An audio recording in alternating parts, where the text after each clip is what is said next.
talk all day about it, but we'll go get right into it and just think of questions that you may have for the end. So I'm going to share my screen.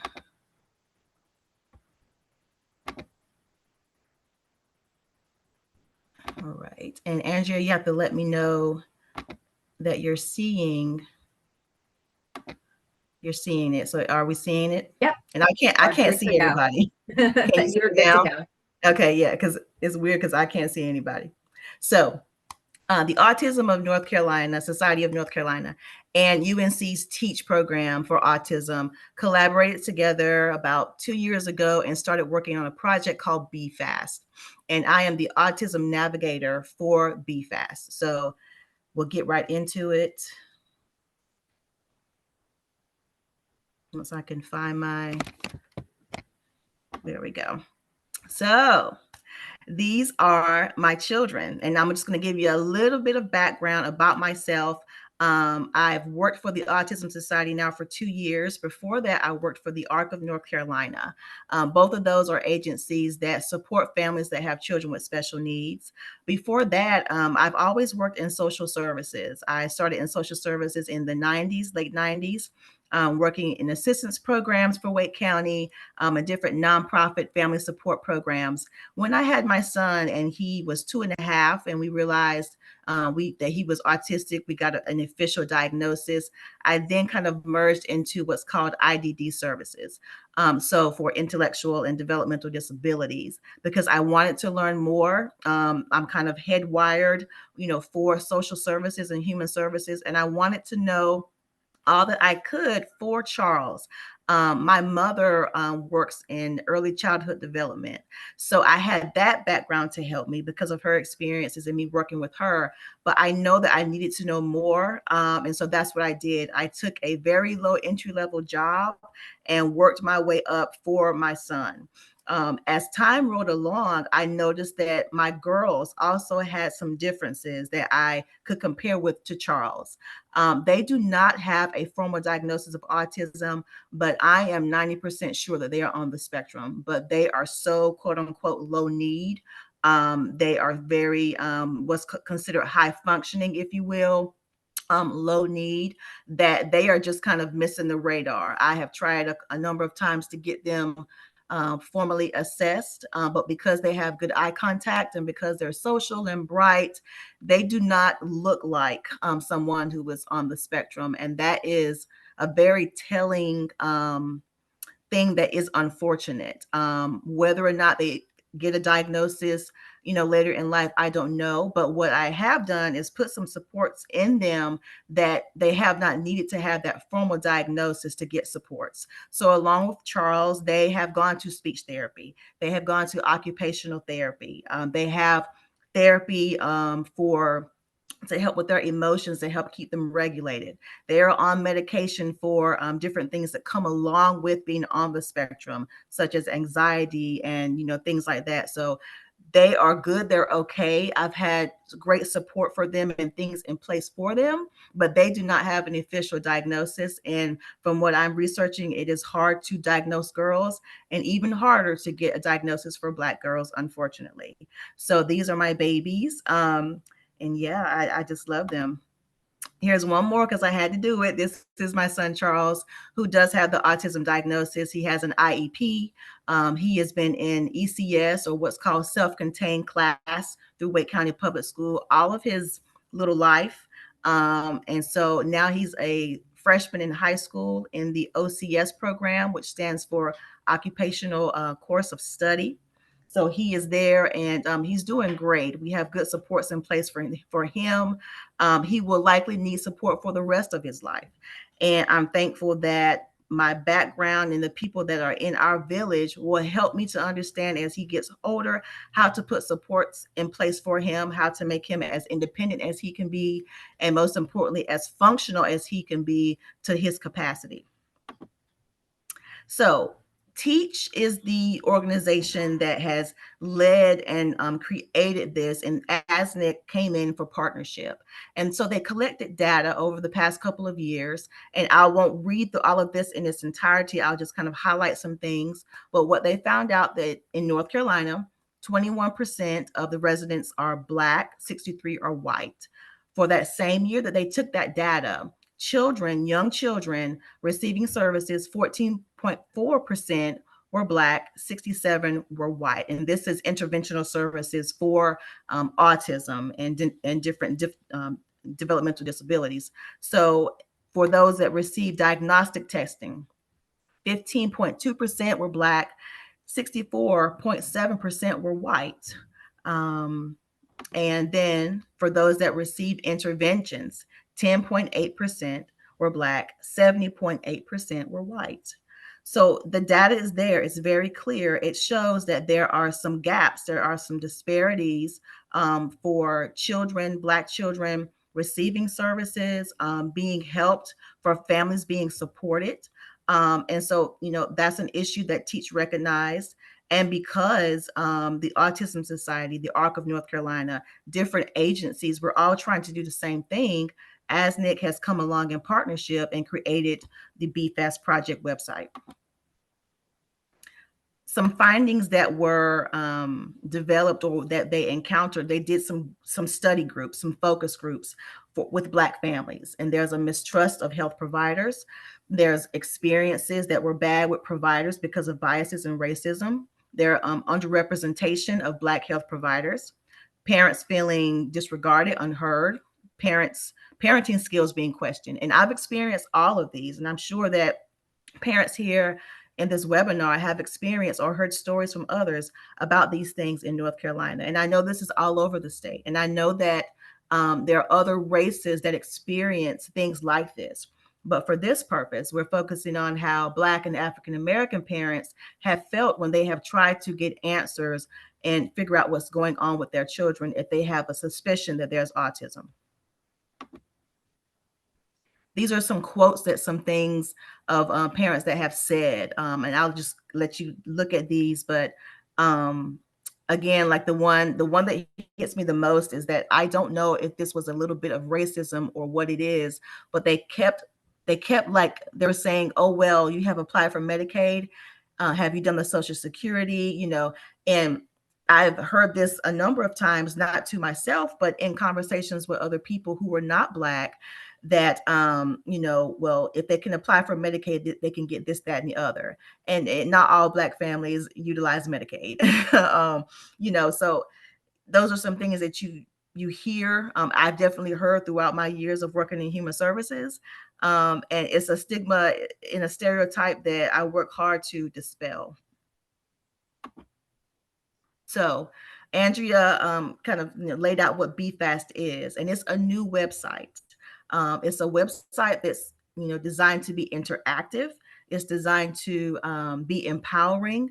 And so I helped develop the content for BFAST along with some of my coworkers at ASNIC, and we all worked together with and UNC to put this together. So it's created by the Black community, by professionals and parents in the Black community, and created with those who aren't Black, but that have that intentionality, that empathy in what they do in autism services, to make a difference. And so I'll show you a picture of our team in a little bit, but it's what it's for.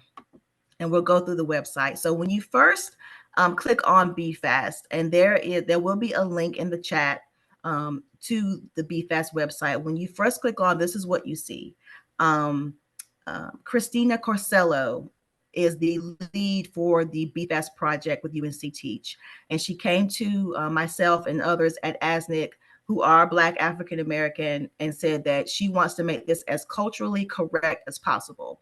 So the pictures that you see, the wording, the language is as best as we can make it culturally competent. And I'm proud of it. We have flyers that hopefully you'll be seeing out in the community that we will be passing out in every kind of sect of community that we can think of, and also to providers who were in the medical field, doctors, pediatricians, to get the word out about BFAST. So that's some of the flyers that we use. So this is the current team. I mentioned Christina Carcello. She's with UNC TEACCH. She's our lead. And these are all of the other team members. You know, we have Dr. Trebier from the Wilmington area. And I will say that this is a research-based project, although it's a statewide community resource, but the research data and the dissemination of this project is based in southeastern North Carolina. But it is a statewide organization. But that area is where the data and all of those terms that go over my head with clinicians and researchers, that's the area that they are using. And that means a lot to me because I grew up in southeastern North Carolina in Sampson County. Um, and I remember growing up and seeing, you know, students, my peers who were in special ed, wondering if they were okay, wondering how families were able to, you know, find services and do things down there. So being that this research base is there, I love that. All right.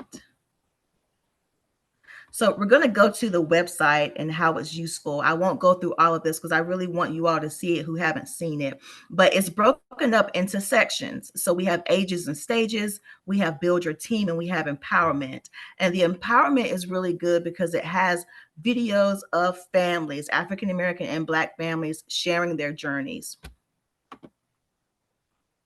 All right, so I'm going to switch out of this. Hopefully I can. And I want to take y'all to the website.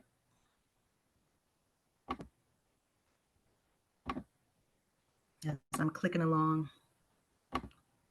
Okay, so this is the website. Hopefully you can go through it, you know, as you can. I won't say in your leisure because I don't have leisure time usually, but there's some times hopefully you can get away. So again, we've got pictures, we've got language here that, you know, is appealing, would be appealing to me. So I'm the video narrator for BFAST. I won't click on this video because I don't like looking at myself on screen, but I'm going to click here to what is BFAST. Scroll down and it describes it. And then it goes into those points there. So I'll click on building your team.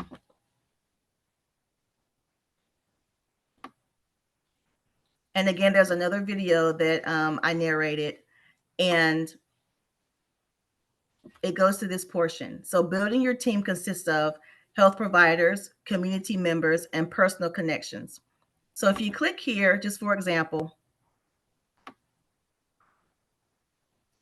it describes what health providers do, who they are, who they could be as far as your child's team. And a parent or a caregiver would look through this, click on, for example, Autism Society, and then our resource directory comes up. And you have a moment to go through there and make notes of what your child's team should look like. And this is particularly helpful when you have a new diagnosis. If your child is between 2 and 3 years old, 4 years old, and you're just getting started along the journey, you have right here things that you can look at, make note of, and then reach out to these organizations. Okay. If we go back to community members,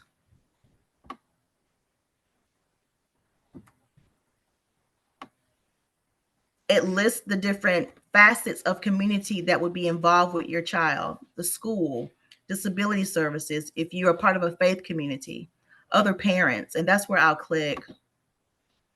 This goes over some parent support groups in North Carolina. So if you click those, you could find what autism support groups or support groups for parents in your area. So this is the ASNIC website.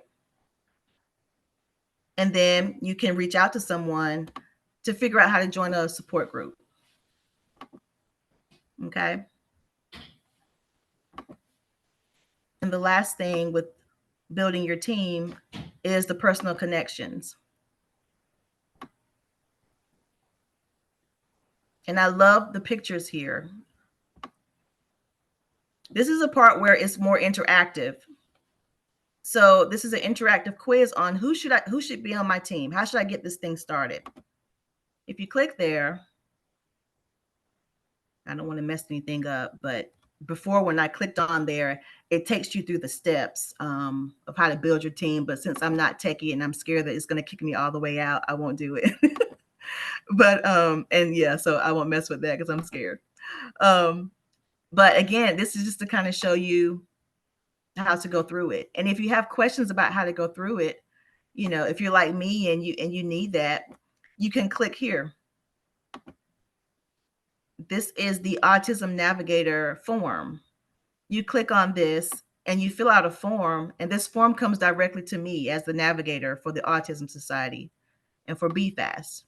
You can just put in here, help me navigate the website, and then we'll set up a time to go through and navigate it.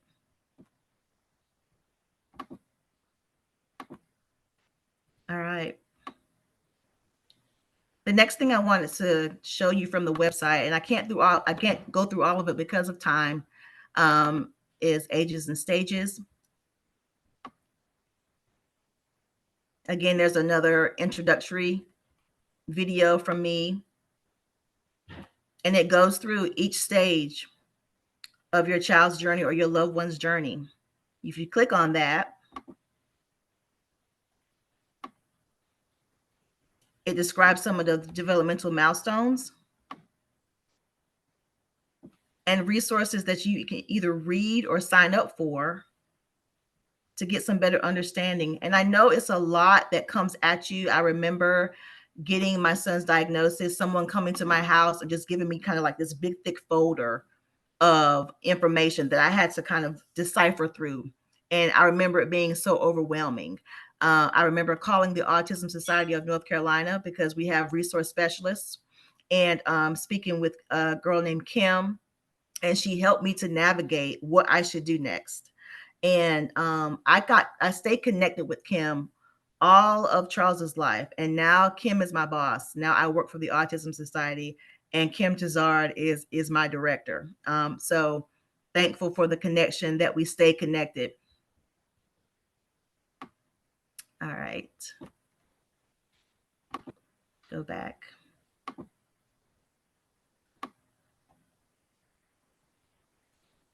So there's interactive tools here, but this is what I wanted to click.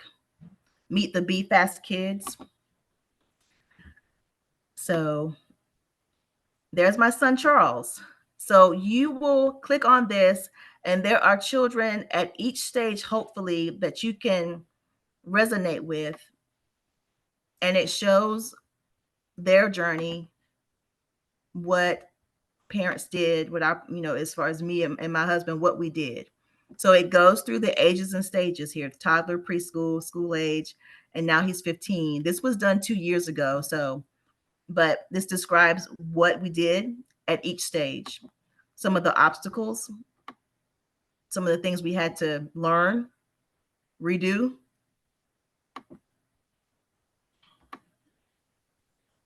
That's Charles. And this is him now.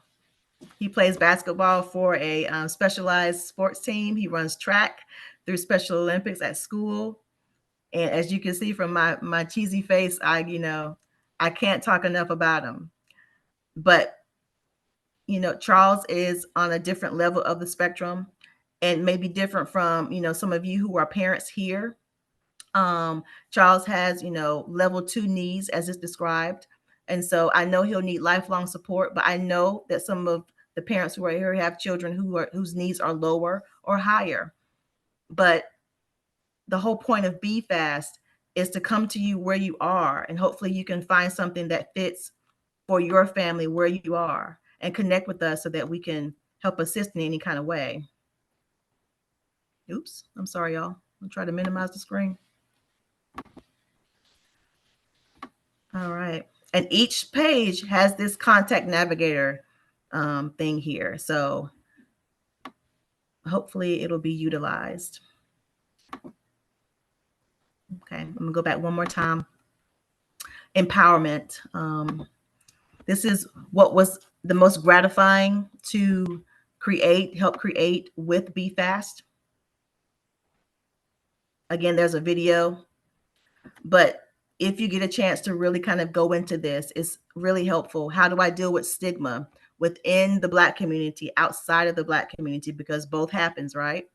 How do I stay confident while parenting a child with autism? How do I make sure that my voice is being heard? All of these are empowerment focused tools to hopefully look at and review, and hopefully it's helpful. I was able to do a panel with some other families, and the video is really rich with just us being open about some of our struggles and some of our victories and triumphs, but it's very real. So if you get a chance to go through that, I hope that you can. All right, so I'm gonna go back here. No, I apologize, I can barely see. I'm gonna skip down.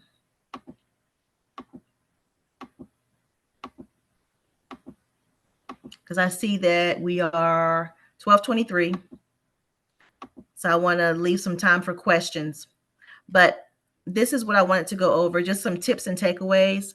Um, you know, the first thing that I remember realizing is what my capacity was, and what was the best way that I could support my family. Just very briefly, I have a husband who has a disability, and within the last couple of years, he has been very ill. He lost his sight, and I'm his caregiver. So that has me working part time. So my capacity, I know, looks different from other families' capacity, other parents. I do a lot by myself. I have a support system, but I don't have the extra help as far as a spouse, in a lot of ways that I'm used to having. So the way I support my family and build my system might look different from others. But these are some things that I have done over the years, given my situation, that has been helpful. I won't compare myself to other family situations, but this is the things that I've tried to keep in mind that has helped me with Charles and with my girls, to stay as functional as possible, and just to stay happy and content with their lives. And what I've done is I built a support system that works for my family.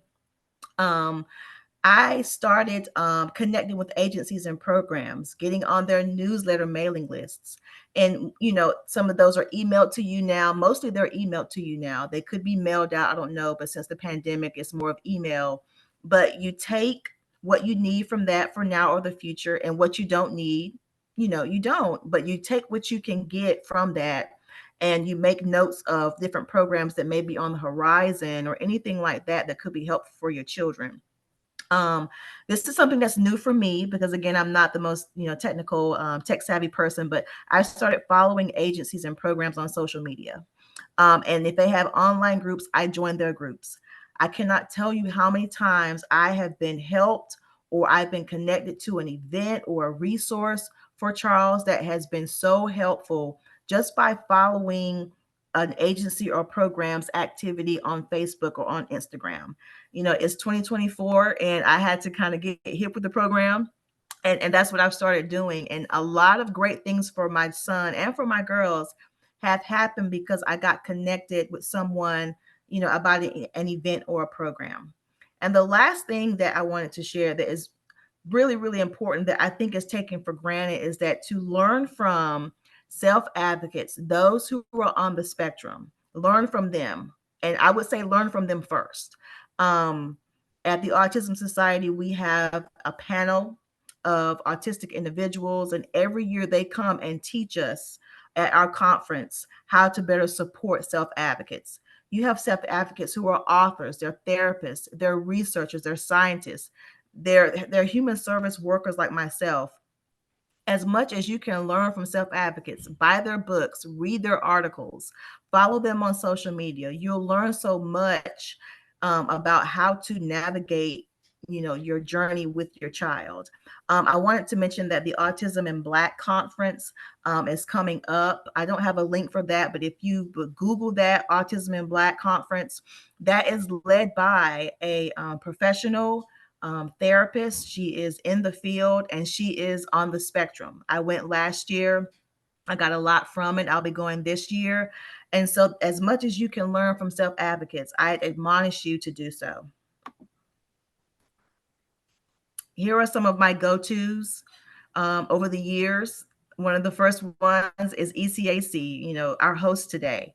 They have a fantastic IEP roadmap webinar that I review from their archives every chance I can get. When it's time for my children's IEP plans, they all have IEPs. I review ECAC's roadmap webinars. And here are some other things that I keep bookmarked on my laptop. I keep on my radar. I read their newsletters because, they offer good information that I know will help me in the future. Give you a chance to look at that.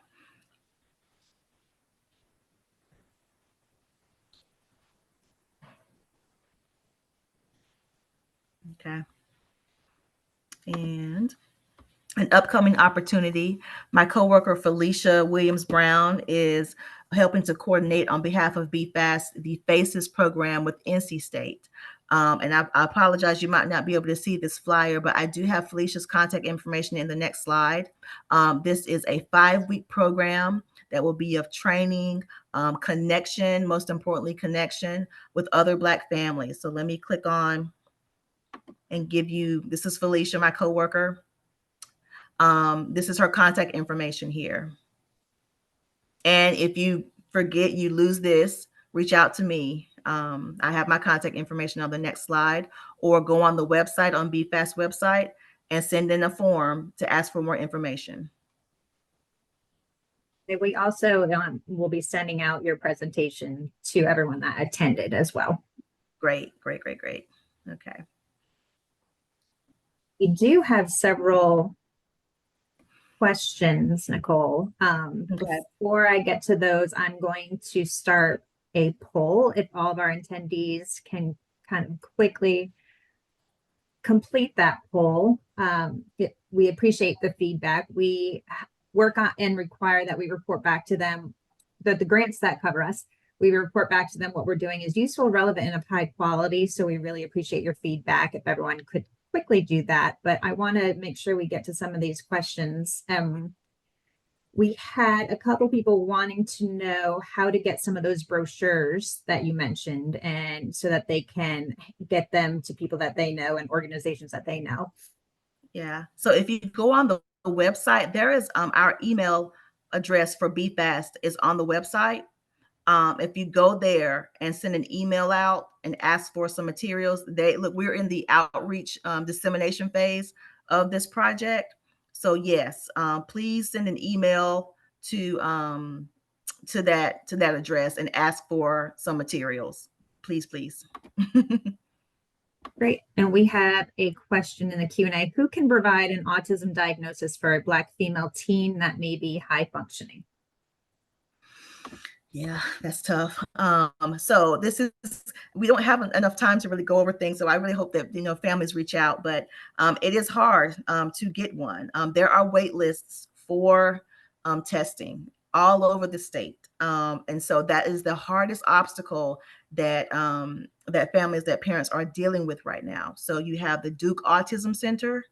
You have TEACCH Autism Program.